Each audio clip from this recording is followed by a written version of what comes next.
So once you got your green card, everything's squared away, and you did Wizard of Oz. And then after that came High Rollers. Wizard of Oz was canceled on a Friday, and I came back on the following Monday hosting High Rollers, working happen? with Ruta Lee. Yeah. I don't know how that happened. Heater Quigley approached me, and that was kind of fun. It was an easier game to host than Wizard of Oz had been, because Wizard of Oz had elements that required you to be really on top mathematically. And it was interesting. I remember one show, I'll go back to Wizard for a moment. We did one show where we got to the bonus round, and the bonus round had a list of, I can't remember, 8 or 10 items, and there was a number associated with each item. If we said Three Stooges, that number was 3. If we said number of weeks in a year, 52. And it was the job of the contestant to combine, I believe, 4 of those elements and keep the total below a certain number. And this, so you had to be on top of this and say, and in order to heighten the suspense, you had to know as the host, well, you only need to get below 262 on your next selection. And we were in one final, and the contestant just missed. And I looked at it, and I was a little perplexed. I said, that's too bad. If you had chosen this other one, wait a minute, the math doesn't work. So on the We scoreboard? screwed up. We made a mistake. And I don't think you ought to be punished for our mistake. So I'm going to give you the car anyway. And the audience went, ray. After the show, I'm walking to my dressing room, and Bert Sugarman comes over to me and says, Alex, next time you notice that we've screwed up, we'll just stop tape and rectify it. Don't give the car away.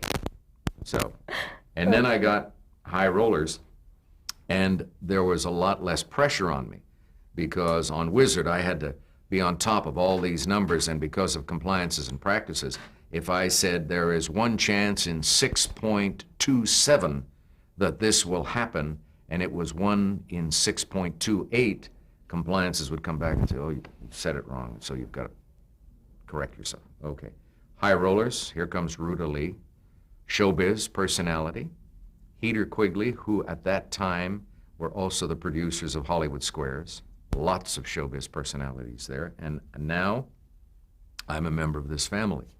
And High Rollers was a lot of fun. Dice, people love gambling, love rolling dice, and Ruta's rolling. And we got to be a good team for 2 years. And I got to appear on Hollywood Squares when Heater Quigley would have their annual get-together out of town. They took everybody to Jamaica. So Ruta and I are going to Jamaica. Elaine Stewart, Carl Heater's wife, was going to Jamaica. A lot of the stars who had been on Hollywood Squares, Vincent Price, Jonathan Winters, George Gobel, they're all going to Jamaica. And all of a sudden, I'm surrounded by these people that I've enjoyed watching for years. I mean, Hollywood Squares was the highlight of daytime television for me. And now I'm one of them. And it was fun. And I made one appearance on Hollywood Squares, and they asked something about the Forbidden City. And I said, Lhasa in Tibet. And the contestant said, I agree. And Peter Marshall said, no, I'm sorry. The correct response is Beijing. And during the commercial break, I said, wait a minute, guys. Lhasa has always been considered the Forbidden City. So they're all going through it. I come back out of the commercial. Ladies and gentlemen, a little while ago, Alex gave that response, and the contestant agreed and lost the game because of that. And we find out that Alex is right. So that contestant is coming back, and they brought that player back on that show. So I felt pretty good. Having been corrected, we now return to our regular programming. As you mentioned, you were having fun. You were hanging out with these people that you admired from daytime. How did you handle the notoriety that you were suddenly getting? I wasn't getting notoriety. I've never felt as if I've had notoriety. I've never felt very much like a celebrity. I'm an ordinary Joe. Look at me today. I'm wearing jeans, and this is the way I dress most of the time. I look like a schlub because I'm doing a lot of work around the house. My fingernails were pretty dirty earlier because I've been digging in the lawn. I have a broken water pipe, and I was trying to find out exactly where it was, and it's amazing. I was thinking as I was doing that, the best tool we have is our hands for no matter what the task is. And digging in the dirt, the same thing, because you can feel around the pipes, and you can say, oh yeah, okay, there's a problem there, and so that's great. So I've never felt as if I were a star or a celebrity. I have always insisted that I be introduced as the host of the show, not the star of the show. And if you'll recall in the past, and now here's the star of whatever the show was, so-and-so. Never wanted that. Never felt that. Never thought it was accurate. So I'm the host. And that's what I was on High Rollers. And now here's my co-hostess, Ruta Lee. And then we got canceled after 2 years and off the air for a year and then brought back for 2.5 years. And then Ruta was no longer with us because the producers felt that it would be more exciting for the contestants to roll their own dice. And that was the only change that was made on the program. And after that came a show called Double Dare, which was produced by Goodson Todman. Mark Goodson produced that. That was the first time in the United States that I hosted a show that was intellectually very challenging. You had very bright people, and then they had to go up against these experts. And the show was probably too cerebral for the audience in daytime in that period because it didn't last very long. I think it was on the air for either 13 weeks or 26 weeks. But it was an enjoyable experience. Working for Mark Goodson was enjoyable because I had now worked for Merrill Heater and his partner, Bob Quigley, who were very, very bright in the game show business. And all of a sudden now I'm working for Mark Goodson, who was one of the sharpest. And that is a very good background for somebody who's young and is engaged as a host in this part of our industry.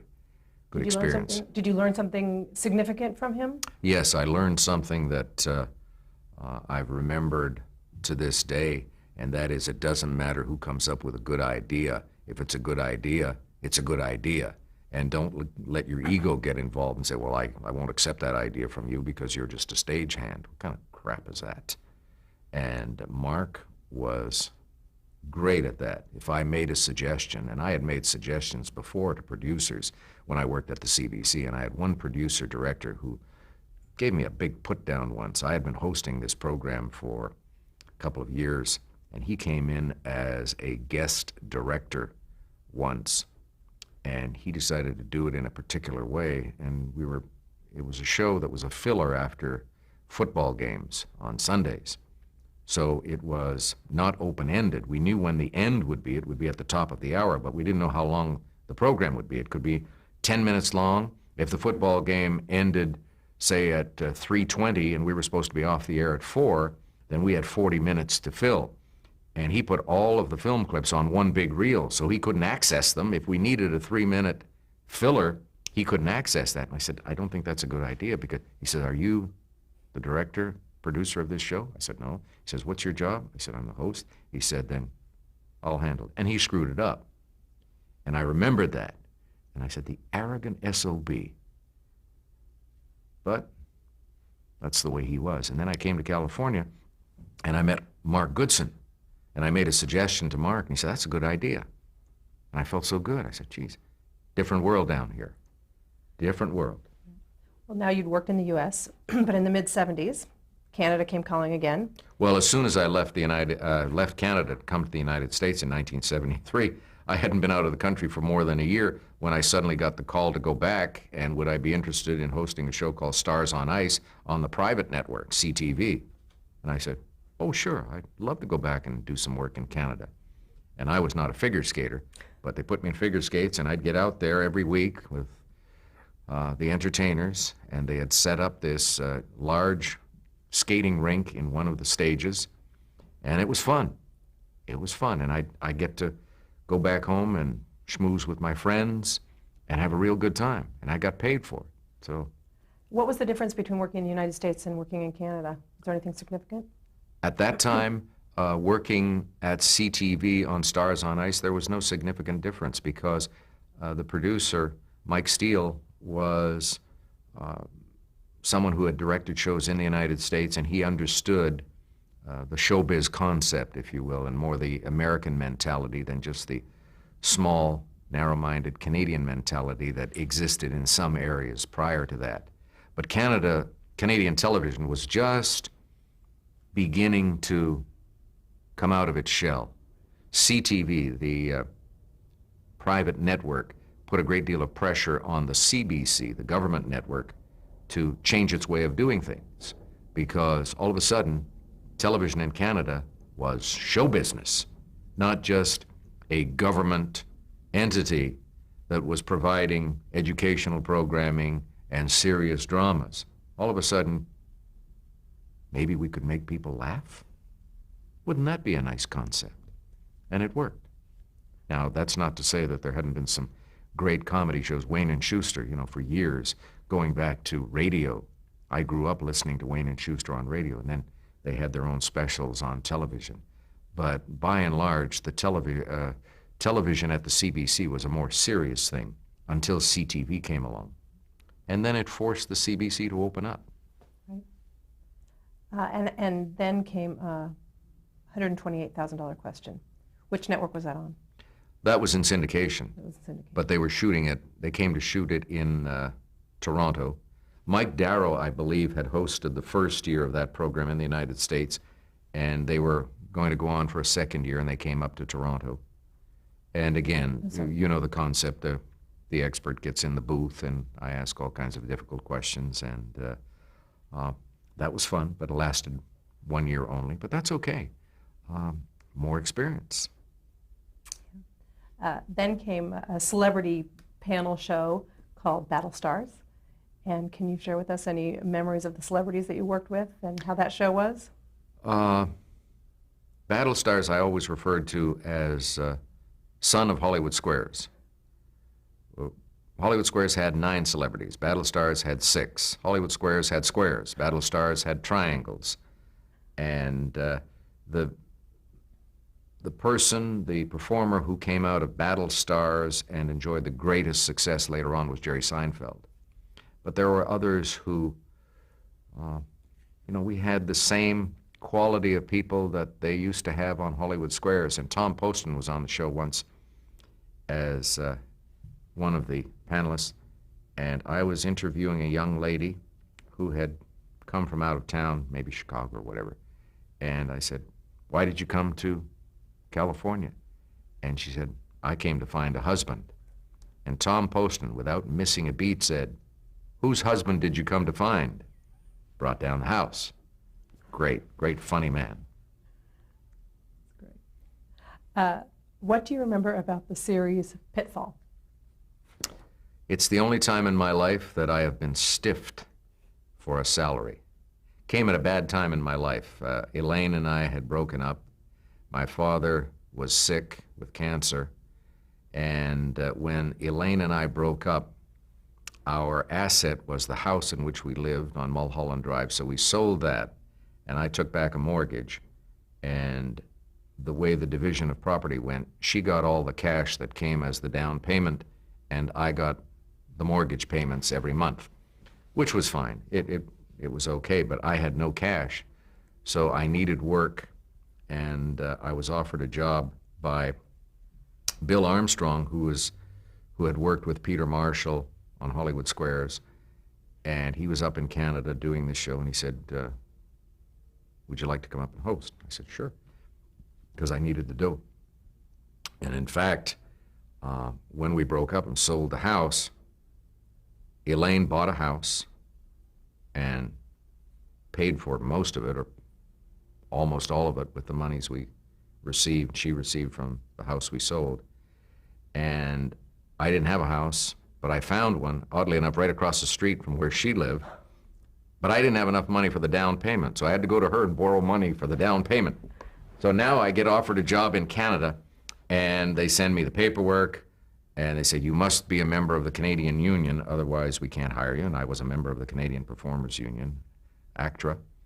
And I said, fine. So then I get up there, and I'm approached by one of the Canadian Union people in Vancouver who says, you can't work this show. And I said, why?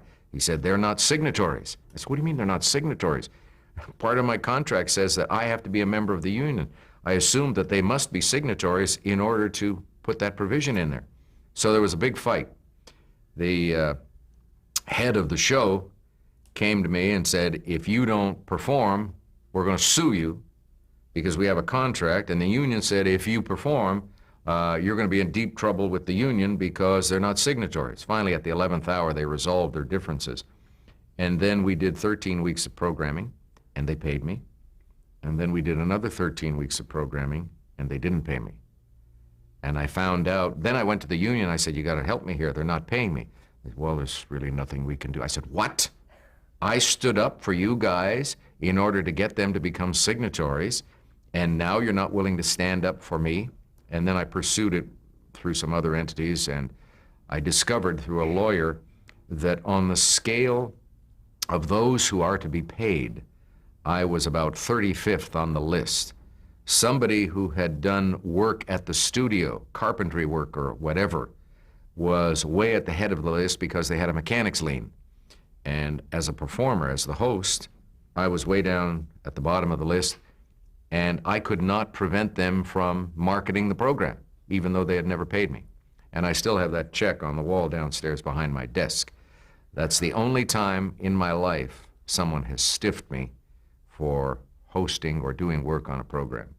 Not a pleasant memory. And then my father died that January, and so it was a real low point in my life.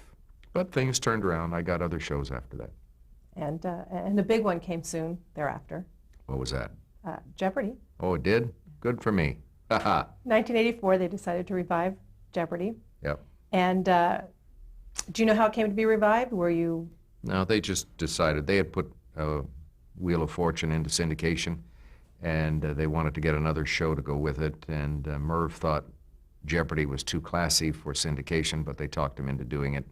And he still wasn't convinced, so he turned it over to his executive vice president, Bob Murphy, and said, Bob, you run with this. This is your baby. And Bob hired me. And I was the producer for the first 3 years.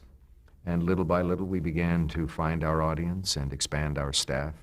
We now have a staff that's equivalent to the total enrollment of the United States Marines. We have more people on our staff.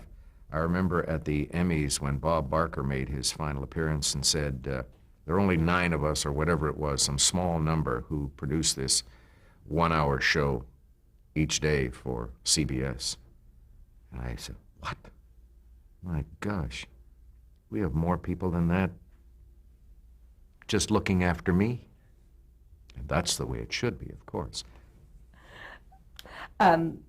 So you were a producer at the beginning? And was there a casting process? Did they just offer it to you? Did you have to audition? No, I didn't audition. They were familiar with my work. I had hosted Wheel of Fortune for a week on the network, replacing Chuck Woolery. Strange thing about that, they called me on a Thursday, I guess. I think it was Nancy Jones, the producer of the program. She said, Alex, we've got a problem. We're taping this Saturday. We brought a lot of contestants in. It's a special kind of tournament. And Chuck is in the hospital. He's not available. And I said, oh, is it serious? What's wrong? She said, well, you're not to tell anyone this, but Chuck tried to commit suicide. And I said, okay, I'll keep the secret, no problem. And she said, we've been thinking about who to get to replace him on Saturday, and the only one we could come up with that we think is sharp enough to pick up on the game that quickly and the nuances and the fundamentals was you. So would you come in and do it? I said, sure. So I went in, and on the air I said, I'm here to replace Chuck, who is in the hospital. He's recuperating from an illness, but he's making good progress, and he'll be back next week. No indication of what the problem was. So I was keeping my mouth shut about that. And 2 weeks later, I'm walking in the supermarket and I see a tablet. Chuck Woolery, despondent over wife's breakup, tried to kill himself. So the secret was out at that point. But the people at the Griffin Company remembered that I had worked for them, and I guess Bob remembered and said, hey, why don't we get Trebek to host the show? And he offered me the job. Nice job. Yeah, good job. At the beginning, we weren't certain how long it was going to last because we were getting feedback saying, oh, it's too tough, can't do it, it's too tough. And I told him, well, I'll ease up on the material. And I didn't ease up on the material. We had taped, as we do now, many weeks in advance. So you weren't going to see any changes for a couple of months. But I told them, I said, all right, we'll ease up on the material. 2 months later, they said, hey, you did well. It's good. It's all softened up, and I hadn't done a gall darn thing. So people started to catch on and enjoy the program. And I made one change after the first year, which we've kept up all these years, and that is that the contestant can't ring in until I've read the clue in its entirety. Otherwise, if you ring in immediately when you see the clue, the contestants were faster than the viewers, and it caused confusion. The viewers would be watching, and they'd see your light come on, and I would go to another contestant, and I would go to the other contestant because his light had come on first, and it had gone off, and then yours came on.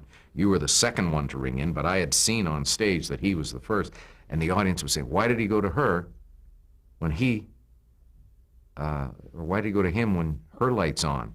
So it drove the audience nuts, and I said, okay, we'll change it. You can only ring in after the clue has been read in its entirety, and that gives the home audience a chance to play along also and absorb the clue.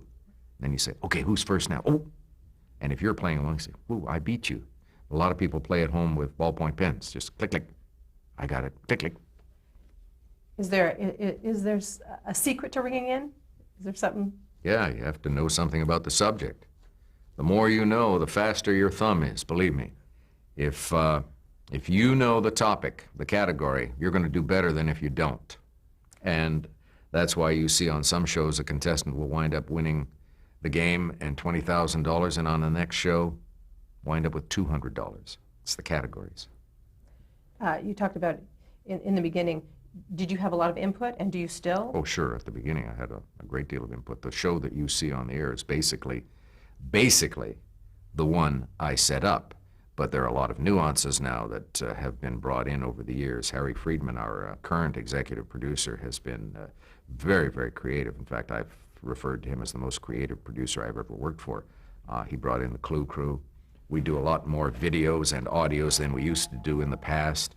And we travel with the show, and we've increased the dollar amounts. In the early days, that was like pulling teeth. I mean, you couldn't do that. Just to get a new computer, or get a computer that would be able to process all the information and put the clues up on the screen when the contestant selected it, was agony.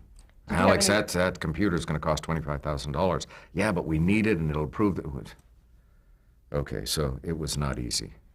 Did any of the new technology that you incorporated cause any problems at any point with anything going wrong with? Not that I can think of. We no longer had to worry about what Art Fleming had to worry about in the 60s, the hand coming down and being seen on camera pulling the card up. Right. That was no longer a concern for us. But little by little, we improved the technology and the way of doing it so that, we're into our 24th year and still improving on things each year. Changing the set every 3 or 4 years to keep things fresh, going out on the road, doing college championships. We did USC this past year. We've done UCLA. We've been to Berkeley. We've been to Yale. We've been all over the country. How do those college games differ from the regular games? Well, anytime we go on the road, it's different from the regular games because there are larger audiences. We're taping the shows in big venues, in arenas, so we have, instead of doing it in front of 200 people, in Culver City, we're doing it in front of 3,000 people in an arena. And for the college championships, there's always that added element of the excitement of natural rivalries. USC, UCLA, Michigan, Ohio State, things like that. So you'll get a lot of students coming in cheering on their schools. And that makes it very exciting because the kids are really with it. They're into competition. They understand. And they add that tremendous feeling of excitement and rivalry. Good-natured rivalry, but still a rivalry. We want to win. And so it's a lot of fun. You like going on the road with that? Yeah. How is Celebrity Jeopardy different then? I don't think it's any great secret that the material is easier than our regular games, but that's understandable because most of the celebrities who appear on the show are not regular, die-hard Jeopardy fans. And as a result, some of them have to be instructed in the finesse points of the game. They may be bright in certain areas, but we don't know what those areas are. For our regular contestants, we give you a test, and if you don't pass the test, you're not going to be a contestant on the program. I often joke that when people ask me, well, do the celebrities have to take a test? I say, yes, they have to be able to spell their name correctly, because our interest is in getting the celebrity. And that's tough because it's difficult for them. They don't want to get out there and embarrass themselves. They don't want to appear on camera in front of a nationwide audience and appear to be kind of dumb, you know, not know the correct response to what is really an easy clue. And so we try to entice them by increasing the amounts of money that will be donated to charities. We do it at Radio City Music Hall, where they're appearing in front of 4,000 or 5,000 people in the studio audience, and it's exciting for them, and they're helping their charities, and most of the time they're looking pretty good. So yeah, a lot of fun. Who's been a standout player in the Celebrity Jeopardy? Michael McKean from Laverne and Shirley, and I say Laverne and Shirley, that goes way back to television. He's done a lot since then, many movies, of course, and he's bright, and his wife, Annette O'Toole, sits in the audience, and she's rooting him on. She'd probably be a good player also. Jodie Foster was good. Some of the people who work in news and sports, because they deal with what's happening now, and they deal with it as themselves, not portraying a character. It's difficult sometimes for actors to be themselves. Some of them don't know who they are. They can give you a character, but they can't give you themselves. Pardon me. So that makes it tough for them.